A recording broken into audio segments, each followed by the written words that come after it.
আসসালামু আলাইকুম রহমতুল্লাহ।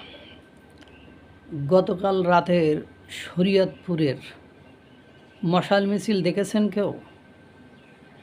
শরীয়তপুরের মশাল মিছিল দেখে আমার মনে হলো পুরো এলাকা মশালের আলোয় আলোকিত হয়ে গিয়েছে।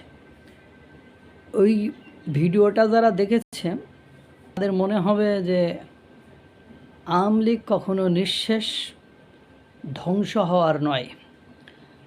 কারণ আমি সেখানে দেখেছি হাজারের বেশি লোক, তাদের হাতে লাঠির মাথায় মশাল, সেই মশাল জ্বালিয়ে তারা জয় বাংলা জয় বঙ্গবন্ধু স্লোগান দিচ্ছে। ওই দিনই কিন্তু বলছে যে শেখ হাসিনা আসবে ফিরে বীরের বেশে বাংলাদেশে। হ্যাঁ, শেখ মুজিবকে নিয়ে তারা স্লোগান দিচ্ছে। ওই গতকালকেই আবার সিলেটে মশাল মিছিল হয়েছে। অন্ধকার রাতে মনে হচ্ছে যে বিলের ভেতরে যেমন আপনার মানুষ আলো দিয়ে মাছ ধরে রাতে, চলন বিল বলেন ওই বিল বলেন, তখন মনে হয় যে পুরো একটা আকাশে মিটি তারা জ্বলছে।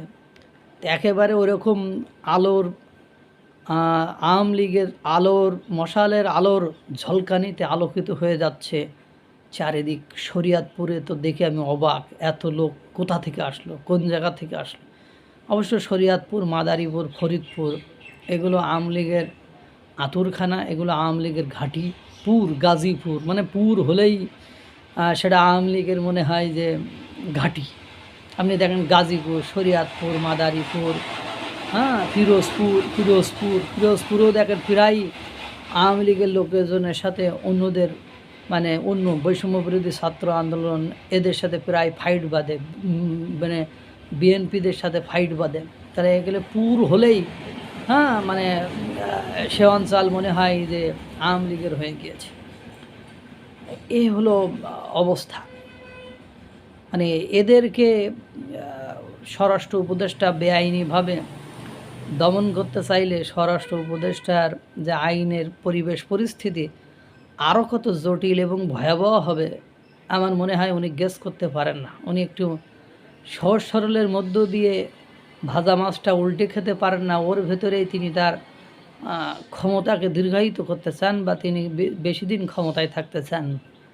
ওনার যদি এতই আত্মসম্মান বোধ থাকতো তাহলে ওনার কুশপুত্তলিকা, ওনার জানাজা, ওনার দাফন, ওনার কাফন, ওনাকে নিয়ে যে স্লোগান, যে অশ্রাব্য ভাষা মানুষ ব্যবহার করেছে, এতদিন উনি ক্ষমতা ছেড়ে চলে যেতেন, কিন্তু উনি যাননি। এর মানে হলো ওনার এখন ওই শেষ বয়সের দিকে এসে কী যেন মনে চাইছে যে একটু ক্ষমতায় থাকবো। আর যারা সরকারি চাকরি করেছে তারা সারা জীবন sir, yes sir, no sir, very good sir, এই স্যার করতে করতে তাদের জীবনে পানি উঠে গেছে। যখন এসে দেখলো যে সকলেই তাকে স্যার বলে, আর উনি এমন একটা দায়িত্বে আছেন যে দায়িত্বের বাংলাদেশের সবচেয়ে সুপার হিরোরা সেই দায়িত্বে থাকেন, সেনাবাহিনী, পুলিশ, প্রশাসন, ম্যাজিস্ট্রেট, এসপি, ডিসি, যারা দেশকে কাঁপিয়ে নিয়ে বেড়ায়, তারা এখন যখন ওনাকে স্যার বলে করে, এবং উনি যখন ওই যে আপনি দেখেন না কোন জায়গায় এসআইয়ের সিলেটে যে কার্পেট দিচ্ছ এখানে কামাচ্ছি আকাম করো বেশি, এই যে যেখানে পুলিশের সাথে সরকারি চাকরিজীবীরাও বেয়াদবি করে না, সেখানে স্বরাষ্ট্র উপদেষ্টা তাদেরকে ধরে ইচ্ছা মতো এখন যা খুশি তাই বলতে পারছে।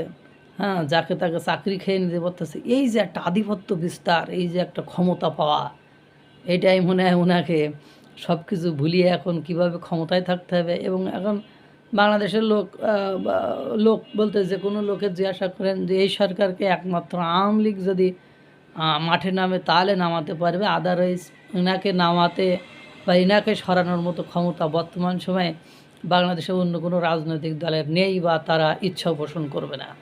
যদিও বিএনপি অনেক কথা বলতেছে, কিন্তু বিএনপির অ্যাকশানে যথেষ্ট দুর্বলতা আছে।